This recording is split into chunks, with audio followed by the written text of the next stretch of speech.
আজ আপনাদের বরিশাল এবং ময়মনসিংহ শহরটি ঘুরিয়ে দেখাবো।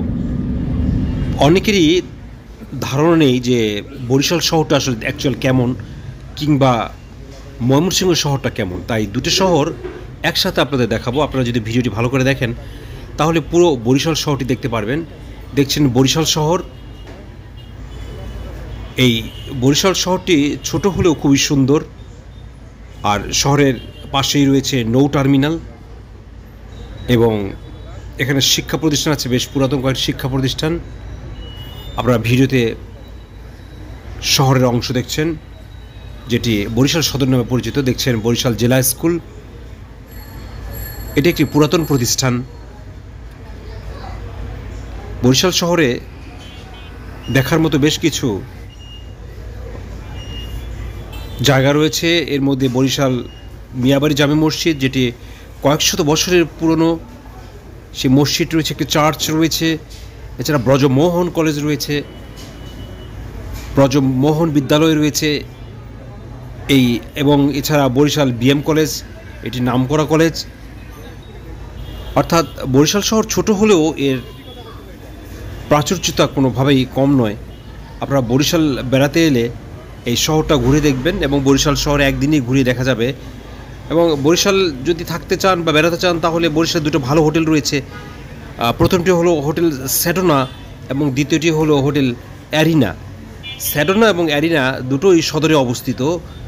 যে কোনো রিক্সা কিংবা অটোওয়ালাকে বললে আপনাকে নিয়ে যাবে। দেখছেন বগুড়া বরিশাল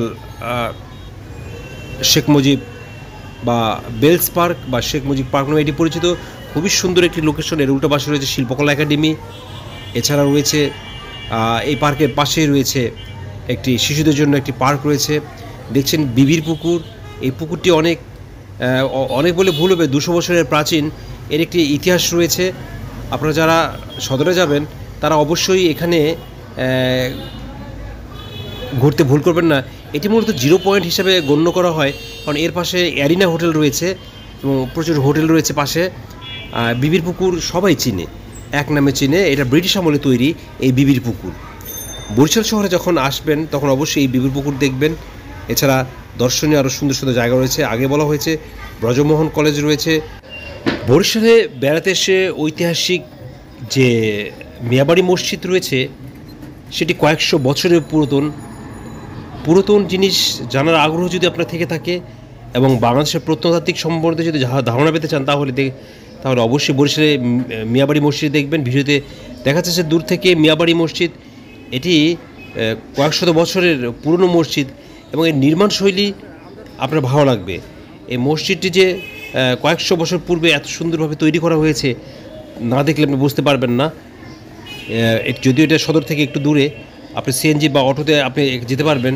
সেখানে আপনার ভাড়া নেবে প্রায় 300 টাকা সদর থেকে, এবং আপ ডাউন প্রায় 600 টাকা খরচ হবে।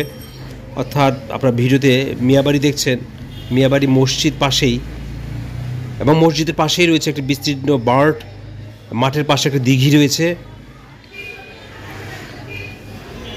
দেখছেন প্ল্যানেট পার্ক, একটি বেলস পার্কের পাশেই একটি পার্ক, যেটি বেলস পার্কের পাশেই। এটি শিশুদের জন্য এই পার্কটি, বরিশাল সদরে এই পার্কটি।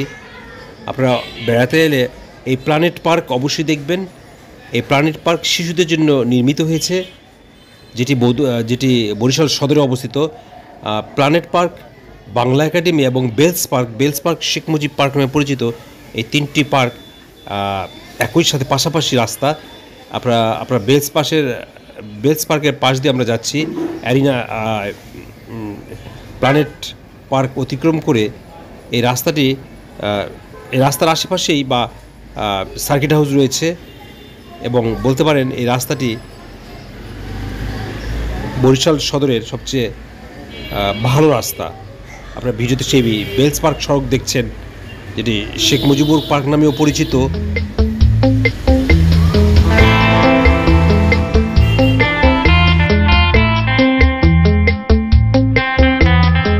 দেখাবো ময়মনসিংহ শহরের কিছু অংশ। ময়মনসিংহ বাংলাদেশের 8ম বিভাগীয় শহর এবং বাংলাদেশের 12তম city corporation. Mymensingh city corporation আয়তনে দেশের 7ম এবং জনসংখ্যায় 8ম বৃহত্তম মহানগর। আপনারা দেখছেন প্রকৃত শহর এলাকা ময়মনসিংহ মিউনিসিপ্যাল এলাকার চেয়ে বড়। ময়মনসিংহ শহর তার উত্তর বরাবর প্রবাহিত পুরাতন ব্রহ্মপুত্র নদী দ্বারা পরিষ্কারভাবে চিহ্নিত। ময়মনসিংহ জেলার নামকরণ নিয়ে ইতিহাসবিদদের মাঝে ভিন্ন মত প্রচলিত আছে। আর 16শ শতাব্দীতে বাংলার স্বাধীন সুলতান সৈয়দ আলাউদ্দিন হোসেন শাহ তার পুত্র সৈয়দ নাসিরউদ্দিন নস্রত শাহর জন্য এই অঞ্চলে একটি নতুন রাজ্য গঠন করেছিলেন। সেই থেকেই নস্রত শাহী বা নাসিরাবাদ নামের সৃষ্টি।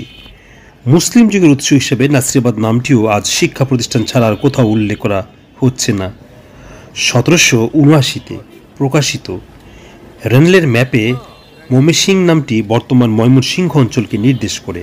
তার আগে আইনি আকবরীতে মেহমান শাহী এবং ময়মনসিংহ সরকার বা জুহার পরগনা হিসেবে লিখিত আছে, যা বর্তমান ময়মনসিংহকে ধরা হয়। এসব বিবেচনায় বলা যায় সম্রাট আকবরের রাজত্বকালের পূর্ব থেকেই ময়মনসিংহ নামটি প্রচলিত ছিল। ব্রিটিশ আমলে জেলাপত্তনকালে ময়মনসিংহ অঞ্চলের সমৃদ্ধ জমিদারগণ সরকারের কাছে জেলার নাম ময়মনসিংহ রাখার আবেদন করলে সরকার তা গ্রহণ করে নেন। আবার অনেকে মনে করেন ময়মনসিংহ নামকরণ করা হয় সম্রাট আকবরের প্রধান সেনাপতি মানসিংহের নাম অনুসারে। সেনাপতি মানসিংহ সম্রাট আকবর এই অঞ্চলে তাকে পাঠান। বারোভূঁইয়ার প্রধান ঈশা খাঁকে পরাজিত করার জন্য সেনাপতি মানসিংহ ময়মনসিংহে ঘাঁটি স্থাপন করে। পরবর্তীতে ঈশা খাঁর কাছে মানসিংহ পরাজিত হয়। আর একটি মতবাদ প্রচলিত আছে যে তুর্কি ইসলাম প্রচারক শাহ সুলতান কমরুদ্দিন রুমি তার এক শিষ্য মোমেন শাহকে এই অঞ্চলে ইসলাম প্রচারের দায়িত্ব দেন। অনেকের ধারণা এই নাম থেকেই মোমেন শাহী এবং পরে ময়মনসিংহ নামকরণ করা হয়ে থাকে। 1953 খ্রিস্টাব্দে শাহ সুলতান কমরুদ্দিন রুমির আগমনের কথা উল্লেখ করা হয়ে পরবর্তীতে এখানে মুসলিম বিজয় ও শাসনের গোড়াপত্তন হয়। 1 মে 1787 খ্রিস্টাব্দে ময়মনসিংহ জেলা গঠিত হয়। আর প্রথম কালেক্টর ছিলেন মিস্টার এফলি গ্রোস। এর আগে খাগড়হর ইউনিয়নের বেগুনবাড়ির কোম্পানির কুঠিসহ বিভিন্ন জায়গায় কাছারি বসত ছিল। কুঠি ব্রহ্মপুত্রের ভাঙনে বিলীন হলে শহরের উত্তর অংশে খাগড়হরে কাছারি স্থাপনের উদ্যোগ নেওয়া হয়, কিন্তু ব্রহ্মপুত্র নদের ভাঙনের কারণে সেই উদ্যোগও ভেস্তে যায়। পরবর্তীতে কিশোরগঞ্জ জেলার হোসেনপুরের দক্ষিণে কাওনা নদীর তীরে দগদগা নামক প্রাচীন বাণিজ্য কেন্দ্রে জেলা শহর স্থাপন করার উদ্যোগ নেওয়া হয়। ওই অঞ্চলের জমিদাররা এই সিদ্ধান্তে বিরোধিতা করে। কর্তৃপক্ষ তাই 1791 সালের সেপ্টেম্বর মাসে শেহরা মৌজায় নাসিরাবাদ নাম দিয়ে জেলা শহরে পত্তন হয়। শহর স্থাপিত হওয়ার পর 8 এপ্রিল 1869 খ্রিস্টাব্দে পৌরসভা গঠিত হয় নাসিরাবাদ মিউনিসিপ্যালিটি। বঙ্গদেশে এটি প্রথম এবং উপমহাদেশে এটি ছিল দ্বিতীয় পৌরসভা। মিস্টার আর পর্চা ছিলেন পৌরসভার প্রথম অফিসিয়াল চেয়ারম্যান। প্রথম নন অফিসিয়াল চেয়ারম্যান ছিলেন চন্দ্রকান্ত ঘোষ। কালেক্টরেট ভবন ছিল ময়মনসিংহ শহরের কেন্দ্রবিন্দু। 1787 খ্রিস্টাব্দে সরকারি ডাক বাংলার প্রচলন করা হয়। 1887 খ্রিস্টাব্দে জেলা বোর্ড গঠন করা হয়। প্রথম সরকারি চিকিৎসা কেন্দ্র চালু হয় 1791 খ্রিস্টাব্দে। ময়মনসিংহ শহর থেকে প্রথম মুদ্রিত পুস্তক প্রকাশিত হয় 1815 খ্রিস্টাব্দে। ব্রহ্মপুত্রের পাড়ে এই পার্কটি দেখছেন আপনারা, যেটি শহরের পাশে। 1846 খ্রিস্টাব্দে প্রতিষ্ঠিত হয় প্রথম ইংরেজি স্কুল। ময়মনসিংহ জেলা স্কুল প্রতিষ্ঠা করা হয় 1853 খ্রিস্টাব্দে। জেলার প্রথম আদমশুমারি পরিচিত হয় 1883 খ্রিস্টাব্দে। টেলিগ্রাফ অফিস স্থাপন 1886 খ্রিস্টাব্দে। ঢাকা ময়মনসিংহ রেলপথ চালু 1889 খ্রিস্টাব্দে এবং ময়মনসিংহ জগন্নাথগঞ্জ রেলপথ চালু হয় 1865 সনে। 1905 সালে নাসিরাবাদ নাম বদলে ময়মনসিংহ পৌরসভা নামকরণ করা হয়। 1910 সালে পৌরসভার একতলা পাকা ভবন নির্মাণ হয়, যেটি এখনও ব্যবহৃত হচ্ছে। আপনারা ভিডিওতে ময়মনসিংহ শহরের বিভিন্ন লোকেশন দেখছেন জয়নুল আবেদিন পার্ক বা জয়নুল গ্যালারি। ব্রহ্মপুত্রের নদীর পাড়েই এটি তৈরি হয়েছে। ময়মনসিংহ জেলা আপনারা ভিডিও দেখছেন যেটি ময়মনসিংহ শহরে বেশ অংশ। ময়মনসিংহ যারা বেড়াতে আসবেন তারা শশী লজ দেখতে পারবেন। এছাড়া রয়েছে আনন্দমোহন কলেজ, জেলা স্কুল, আরও অনেক কিছু। ময়মনসিংহে যারা বেড়াতে আসবেন তাদের জন্য আদর্শ হোটেল হচ্ছে হোটেল আমির ইন্টারন্যাশনাল, যেটি রেল স্টেশনের কাছে এবং শহরের মাঝে স্বল্প মূল্যে পরিবার পরিজন নিয়ে আপনারা ময়মনসিংহ শহরে বেড়াতে এলে হোটেল আমির ইন্টারন্যাশনালে উঠতে পারেন। আমির ইন্টারন্যাশনাল ঠিকানা, ফোন নম্বর ওয়েবসাইটে দেওয়া রয়েছে। এবং ময়মনসিংহ শহরের সবচেয়ে বড় যে বিষয় হচ্ছে সেটা হচ্ছে সারাদিনে আপনি সদরের যে জায়গাগুলি আছে, ঐতিহাসিক স্থাপনা এবং পার্ক রয়েছে, যেমন বিপিন পার্ক রয়েছে, এগুলি সব কাছাকাছি। অর্থাৎ একদিনেই আপনি এই জায়গাগুলি ঘুরে দেখতে পারেন। আর যদি দুদিন থাকতে চান তাহলে ময়মনসিংহ বিশ্ববিদ্যালয় থেকে সহ আরও যে সকল জায়গা আছে তা দেখতে পারবেন। ভালো থাকবেন। Thank you.